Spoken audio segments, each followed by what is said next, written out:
असलामुअलैकुम। 24 मार्च 1843 हैदराबाद खां थोरो ॿाहिरि डाबी जो मैदान। अंग्रेज़ लश्कर अॻिते वधी रहिया हुआ ऐं सिंध जा सिपाही पोइ ते हटी रहिया हुआ। पर हिकु माण्हू अञा बीठो हो, ऊचो, मज़बूत, फुड़तो, अंग्रेज़नि जे विच में अकेलो। उन मज़बूत शख़्स खे चयो वियो, हथियार फिटा कयो। उन इनकार कयो।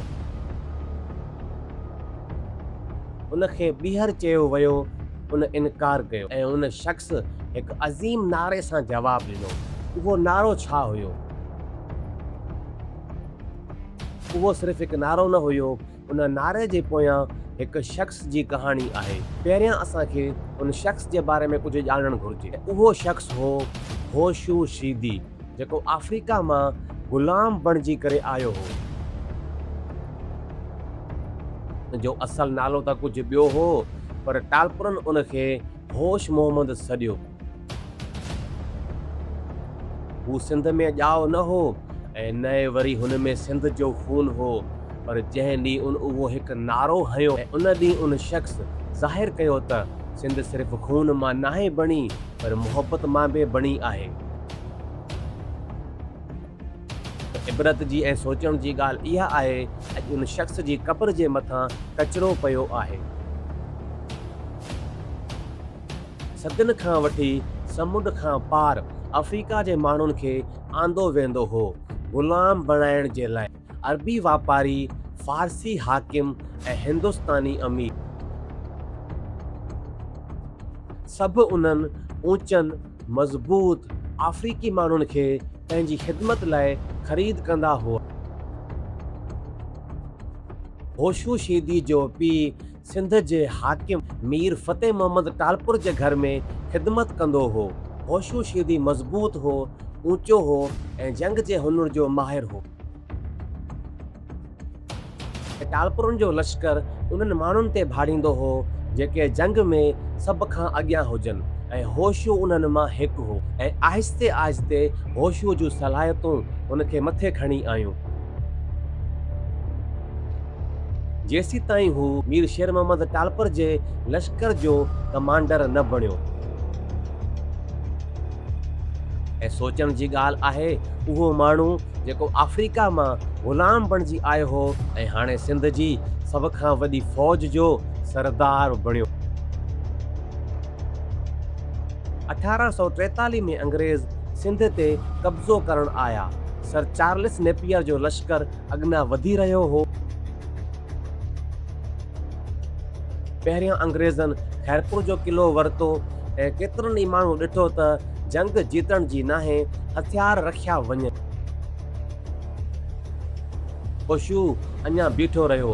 हुन चयो त न, हिकु इंसान जेको हिन सिंध जी धरती जो बि न हो, हिन जो खून जो बि न हो, हथियार फिटा करण लाइ तयार न हुयो।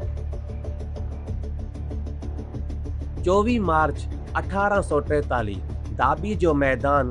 अंग्रेज़नि वटि वॾी फ़ौज हुई, पर होशू वटि थोरो लश्कर हो। ऐं जॾहिं जंग शुरू थी, होशू विढ़ियो हिकु शेर वांगुरु। अंग्रेज़ पंहिंजी डायरी में लिखंदा हुआ, उहे ऊचा मज़बूत माण्हू शेरनि वांगुरु विढ़िया। ख़ुदि सर नेपियर होशू जी हिम्मत जी तारीफ़ कंदो हो, पर होशू जो लश्कर घटि हो ऐं दुश्मन घणो हो। ऐं जंग जी ऊचाई में जॾहिं के साथी किरी पिया त होशू चयो हिकु अहिड़ो नारो जेको अॼु बि ज़िंदा आहे, मरसूं मरसूं सिंध न ॾिसूं। मतिलबु त मरी वेंदासीं पर सिंध न ॾींदासीं। ऐं उन ई ॾींहुं होशू शीदी उन जंग जे दौरान शहीद थी वियो, 41 सालनि जी उमिरि में। ऐं उतां ही अज़ीम नारो ज़िंदा थियो। अॼु सिंध में केतिरनि ई अज़ीम मौक़नि ते इहो नारो लॻायो वञे थो, मरसूं मरसूं सिंध न ॾिसूं। चाहे कोई जलसो हुजे, कोई प्रोग्राम हुजे या का शादी हुजे। पर उहो नारो ॾियण वारो होशू शीदी अॼु होॾां डॿे नाले हिकु नंढड़े ॻोठ में कचिरे में वेढ़ियल क़ब्र में सुम्हियो पियो आहे।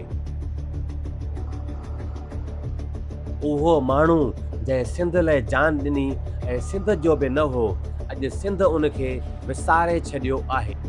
पर शीदी बिरादरी अञा बि उते रहनि था, अञा बि उते मौजूदु आहिनि ऐं उन नारे खे यादि रखनि था, छो त उहो नारो उन्हनि जे कंहिं पंहिंजे जो आहे।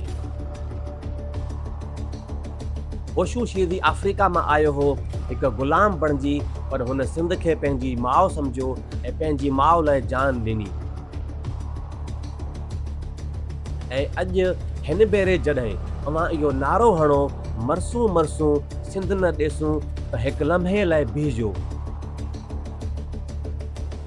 नारे जे पोयां हिकु इंसान जी कहाणी आहे, हिकु अफ्रीका मां आयो ग़ुलाम जेको सिंध जे लश्कर जो सरदार बणियो।